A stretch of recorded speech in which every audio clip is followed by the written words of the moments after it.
Good day, everyone. Today we're going to discuss the power tools used on ships for surface preparation and maintenance.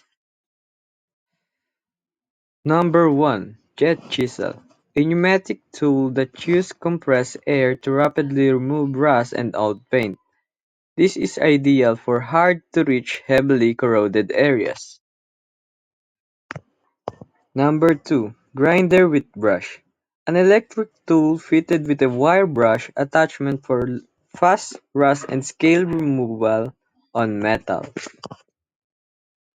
Number 3. Chipping hammer. A manual tool with a flat and pointed end for breaking rust, scale, or paint from metal surfaces. Brush and roller.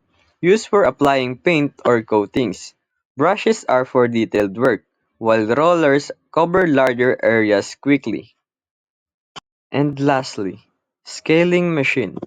Scaling machine, a power tool designed to quickly remove heavy rust and scale. It's efficient for large surface areas. And that's all everyone. Thank you for listening.